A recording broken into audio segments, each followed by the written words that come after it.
this will be a moment of maximum vulnerability. And it tells you a lot about how important it is for the business that they're fighting this case and putting him on the stand when they could have settled it. Well, it tells you that the stakes are quite high, not on this individual case, but on the thousands and millions that would follow if Facebook lost this one. Now, Mark Zuckerberg is expected to take the stand today in a landmark trial in California, examining the addictive effects of social media companies and their algorithms. He's a business giant, innovator, and ruthless and robotic. These are all just some of the words frequently used to describe Mark Zuckerberg. But who is he really, and what does he want? Well, the journalist and author James Ball is here, and he can tell us more. Hello, James. Good morning. Thanks very much for being with us. Look, the pop culture image of Mark Zuckerberg is of this sort of socially awkward coding prodigy who stole Facebook and changed the world. How accurate is that perception? It's honestly not a million miles away from the truth. I think there's sort of a reason he hasn't really challenged it. I mean, if you can look like a genius and you can look ruthless, that's not the worst image for a CEO to have. These guys would rather be regarded as brilliant than as nice. And so I'm not sure Zuckerberg would be all that unhappy with his portrayal. You might wonder about the genius. You could sort of argue, as you look at Facebook, was it just the right company at the right time, or is it a company that has over the decades made sort of genius steps forward and innovations? I've heard it argued fairly brutally that Facebook's last good idea was the newsfeed, and that was in 2011.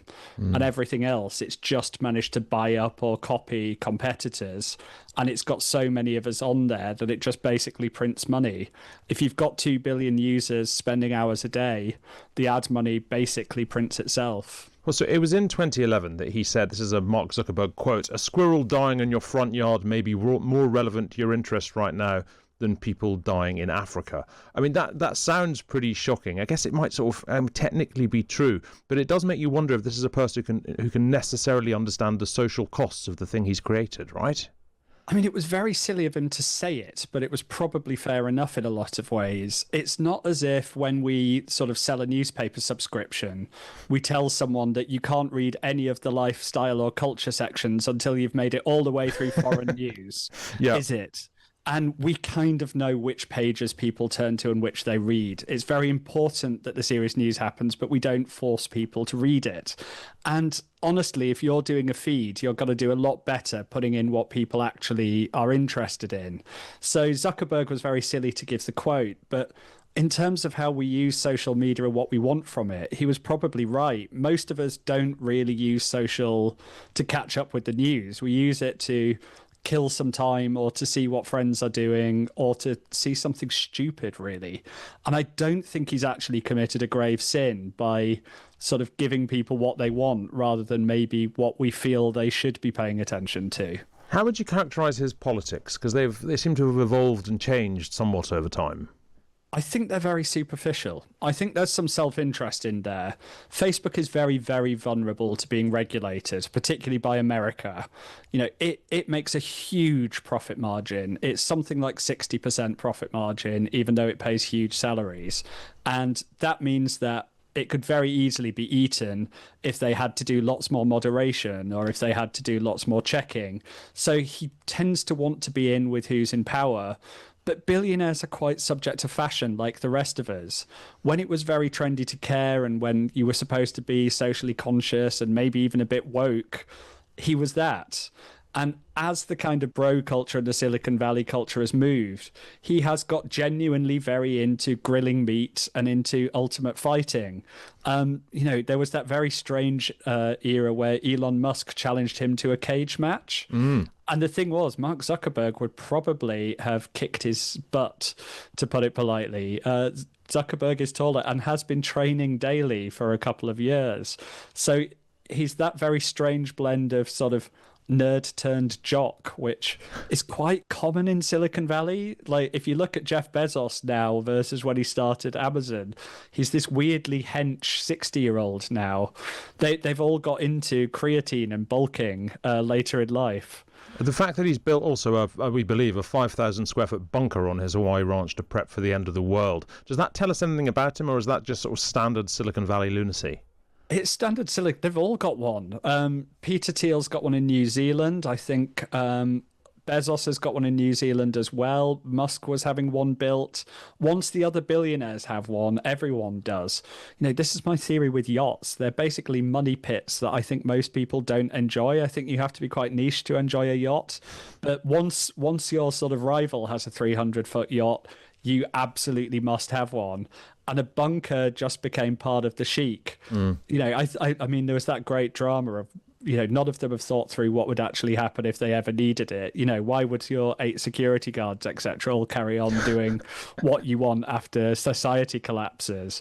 But they're rich people with silly hobbies. I mean, your security guards would do what you wanted because you put a chip in their brain, James, surely. Look, we saw him on the stand, however long ago it was, when he appeared before Congress, back after the kind of sort of Cambridge Analytica explosions. When he appears in a courtroom today, he doesn't seem to be a man who's terribly comfortable in those situations, or indeed comes across terribly well in those situations, right? No, and this is in fact often what people who sue companies like Facebook rely upon. The chief executives want to be nowhere near anything like this. Billionaires never get tough questions, they never get challenged, and they tend to be very bad at it when they are. I suspect he might do a bit better in a courtroom than in front of Congress. Courtrooms ask very closed questions. They're trying to win the case more than they're trying to sort of get a public media hit or embarrass someone. But this will be a moment of maximum vulnerability, and it tells you a lot about how important it is for the business that they're fighting this case and putting him on the stand when they could have settled it. It tells you that the stakes are quite high, not on this individual case, but on the thousands and millions that would follow if Facebook lost this one. Well, tell me a tiny bit more about that, because tech companies such as TikTok and Snap have already settled out of court. You think what Facebook basically may have thought it was too risky to follow their suit because there could just be so many people who wanted them to do the same? I think essentially they know at some point they're going to have to fight a case like this one. They are protected against what people post on their network thanks to a law called Section 230. They're not responsible for what users post. This lawsuit is saying the design of the product is what harmed this teenager. And if that wins, they've got 2 billion users. That's potentially a lot of lawsuits. They will have quite brutally looked at the circumstances of this girl, looked at her psychological records, looked at her family records, and thought, we can win this one, and that will put off all the others. So they will think that this is a good test case. And that means this case is going to be extremely brutal for the young woman at the core of it, because they have got all of her therapist records. They have got records of her relations with her family, every complaint she's made about her parents. This is going to be brutal. Yeah, thank you very much indeed. That is a journalist and author James Ball there, speaking there about Mark Zuckerberg's expected imminent court appearance.